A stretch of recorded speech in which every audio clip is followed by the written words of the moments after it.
आज जो घोषणा पत्र जारी किया गया है वो सिर्फ घोषणा पत्र नहीं है, वो वचन पत्र है। क्योंकि 2014 में भाजपा ने विजन डॉक्यूमेंट जारी किया था। अब वो विजन कितना लंबा था, 100 साल का था, 200 साल का था, उसकी तो जानकारी नहीं है, लेकिन एक भी वादा उसका पूरा नहीं हुआ। लेकिन क्योंकि अजय राय जी काशी के पुत्र हैं तो वो वचन दे सकते हैं, वचन निभा सकते हैं, इसीलिए वचन पत्र आज हम लोगों ने जारी किया है। कौन से बड़े मुद्दे हैं वचन पत्र में? देखिए, सभी लोग जानते हैं कि काशी में जो आज मूलभूत मुद्दे हैं, बिजली, पानी, सड़क, इन्हीं सब का निवारण नहीं हुआ है। चाहे ट्रैफिक की समस्या हो, चाहे घाटों की समस्या हो, तो यही सब समस्याएं जो काशी के लोगों को जो दिन रात जिनका सामना करना पड़ता है, उनको सुलझाने की जो बात है उसको हम लोगों ने किया है। और जो यहाँ पे रोज़गार उत्पन्न करने के जो मुद्दे हैं, उन सब मुद्दों पे हमने अपना वचन पत्र बनाया है। राष्ट्रीय प्रियंका गांधी जी का भी रोड शो है क्या बनारस में?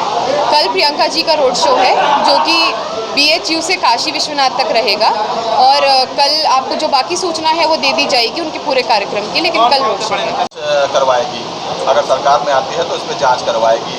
लेकिन बात की जाए कि इसके पहले भी कई सारे ऐसे मुद्दे रहे जिसको लेकर के CBI जांच की मांग कांग्रेस उठाती रही, लेकिन चुनावी राजनीति में वो मुद्दे खो से गए हैं। क्या कहीं ना कहीं मोदी सरकार का डर है? क्योंकि दीनदयाल जी को लेकर के इसी कांग्रेस ने एक सवाल उठाया था कि दीनदयाल जी की हत्या के मामले में CBI जांच होनी चाहिए, लेकिन आज कांग्रेस का कोई नेता इस बात को नहीं बोलता है अपने चुनावी सभा में। तो क्या लगता है आपको, कहीं ना कहीं मोदी जी का या मोदी सरकार का डर है क्या? देखिए, राफेल का तो जो मुद्दा है उसको हमने लगातार उठाया, जनता के बीच में भी और न्यायपालिका में भी, और आपने देखा कि वो मुद्दा खुल गया है। उस पर वापस से सुप्रीम कोर्ट जांच कर रही है, उस पर विचार कर रही है और टिप्पणी भी की है सरकार के खिलाफ कि गड़बड़ी हुई है राफेल में। लेकिन जो आप CBI की बात कर रहे हैं, आप CBI की हालत देखिए। CBI के डायरेक्टर को तो खुद ही कोर्ट के द्वार पहुंचना पड़ा, खुद कहना पड़ा कि मेरे साथ गलत तरह से मुझे हटाया जा रहा है। तो जब CBI का ही पूरी तरह से भाजपा ने राजनीतिकरण कर दिया है, CBI के अफसर ही आज सुरक्षित नहीं हैं, CBI के जो अफसर हैं वही डरे सहमे हैं। जो कोई कार्रवाई करता है, किसी भी घोटाले पे जांच करता है तो उसको तुरंत हटा दिया जाता है, वो भी गलत तरीके से, गैर कानूनी तरीके से। तो उसके चलते क्या CBI की बात करें? अब तो जब कांग्रेस सरकार आएगी और CBI को वापस अपनी स्वतंत्रता मिलेगी, उसके बाद ही कोई जांच हो सकती है। सरकार में अगर आती है तो दीनदयाल जी की हत्या के मामले में CBI जांच आप करवाओगे? देखिए, जो भी मुद्दे ऐसे हैं जो कांग्रेस ने उठाए हैं, और सबसे अभी अहम है कि जो घोटाले हुए हैं, नोटबंदी एक बहुत बड़ा घोटाला है। किसको फायदा हुआ नोटबंदी में? राफेल में हम देख रहे हैं कितना बड़ा घोटाला हुआ है, देश की सुरक्षा के साथ खिलवाड़ किया जा रहा है। तो सबसे पहले प्राथमिकता पे हमारे ये सब मुद्दे हैं, इनकी जांच होनी चाहिए। कि PM नीच है, उन्होंने इस बयान को सही साबित कहा है, क्या कहते हैं? देखिए, तो मुझे लगता है मणिशंकर जी ही इसमें बेहतर जवाब दे सकते हैं, क्योंकि हमने तो जब पहली बार उनकी टिप्पणी हुई थी तभी उन पे एक्शन लिया था। और कांग्रेस पार्टी हमेशा ही किसी भी गलत टिप्पणी का समर्थन नहीं करती। भाजपा के नेताओं को आप देखते हैं कितनी बार महिला नेत्री जो हैं अन्य दलों की, उन पे किस तरह की अमर्यादित टिप्पणी करते हैं, किस तरह के पूर्व प्रधानमंत्रियों पे टिप्पणी करते हैं, लेकिन कभी भी उन पर किसी भी तरह की कार्रवाई नहीं होती। लेकिन कांग्रेस पार्टी इकलौती पार्टी है जो किसी भी तरह की अनुशासनहीनता का समर्थन नहीं करती और तुरंत उन पर एक्शन देती। अभी आपने कहा कि महिलाओं के खिलाफ BJP बोलती आ रही है, लेकिन अगर बात की जाए गेस्ट हाउस कांड की तो उसमें भाजपा का कहना है कि भाजपा के ही एक नेता ने मायावती जी को बचाने का काम किया था, और आज आप उनको अपने ही रूट पे चलना वाला पार्टी बता रही है कि हम दोनों एक ही रास्ते पे चलने वाले हैं। तो क्या ऐसे लोगों के विचारों से आप समर्थन करती हैं?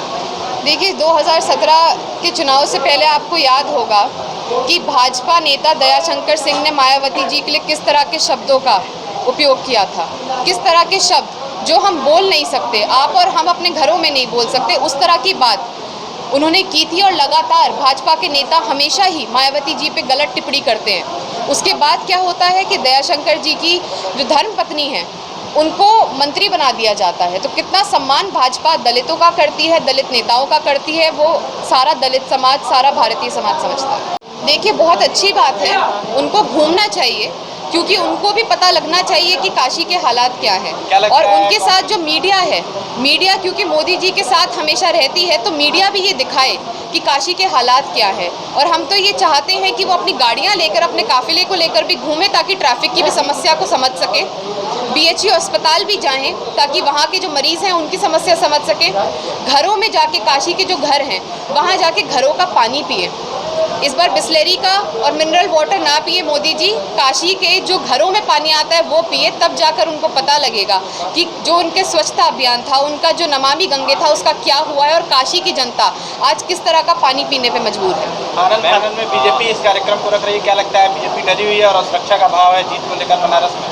देखिए, 6 फेज़ के चुनाव हो चुके हैं और भाजपा जानती है कि वो सरकार नहीं बना रहे। इसीलिए मोदी जी ने कल ही ये बात कही कि मुझे गठबंधन की सरकार भी चलानी आती है। जो ये कहते थे कि हम 85 साल प्रधानमंत्री रहेंगे, वो गठबंधन की ओर देख रहे हैं। तो अपनी स्थिति वो लोग भी जानते हैं। और काशी में क्योंकि जो वादे किए थे उसमें से एक भी वादा मोदी जी पूरा नहीं कर पाए, इसीलिए पहले कह रहे थे 23 तारीख को आऊँगा, एक ही दिन के लिए आऊँगा आशीर्वाद लेने, आशीर्वाद देने, जो भी कहे थे। लेकिन अब यहाँ पे आएंगे, गलियों में घूमेंगे, बूथ बूथ जाएंगे, तो इससे ये पता लगता है कि किस तरह का डर, किस तरह की घबराहट, बौखलाहट मोदी जी के मन में है। आप डायरेक्ट किसी पे आरोप प्रत्यारोप नहीं लगा रहा है, लेकिन चौकीदार चोर है जैसे शब्द कांग्रेस से ही निकल करके आए हैं, इस पर क्या कहना है? देखिए, अगर किसी भी तरह का घोटाला होगा, चोरी होगी, और यहाँ तो सीधा सीधा देश के धन से चोरी की जा रही है, तो उस पर तो जवाब मांगा ही जाएगा। और जब आप एक इतने बड़े पद पे हैं तो आपका बनता है कि आप जवाब दें। लेकिन किसी के परिवार पे, किसी के निजी जीवन पे जिस तरह की टिप्पणियाँ भाजपा के लोग करते हैं, जो लोग अब इस दुनिया में नहीं रहे हैं, हमारे पूर्व प्रधानमंत्री जो हैं, उन पे जब टिप्पणी करते हैं, तो उस तरह की राजनीति कभी भी कांग्रेस पार्टी नहीं करती और ना ही हमने कभी करी। देखिए, वो प्रियंका जी का कल का रोड शो का कार्यक्रम है और काशी की धरती पर मैं तो ये कहूँगा कि ऐतिहासिक रोड शो होगा। बाबा विश्वनाथ की कृपा से निश्चित तौर से ऐतिहासिक रोड शो होगा और वो अपने आप में ये साबित कर देगा कि बनारस से कांग्रेस निश्चित तौर से भारी मतों से चुनाव जीतेगी। कहाँ से कार्यक्रम शुरू होना है और कहाँ जाना है? वो हम लोगों ने लंका से रखा है। अपने पंडित मदन मोहन मालवीय जी, जो कांग्रेस पार्टी के लगातार 3 बार राष्ट्रीय अध्यक्ष रहे, उनका आशीर्वाद लेकर और आगे बढ़ेंगे। और ये पूरा 80 नगवा लंका होते हुए गदोलिया तक जाएगा। फिर उसके बाद बाबा विश्वनाथ का दर्शन है, काल भैरव का दर्शन करते हुए उनका आशीर्वाद लेकर फिर वो समाप्त हो जाएगा। 20 किलोमीटर का ये रोड लगभग मुझे लगता है 5 किलोमीटर के ऊपर ही होगा, 5 किलोमीटर के ऊपर ही होगा।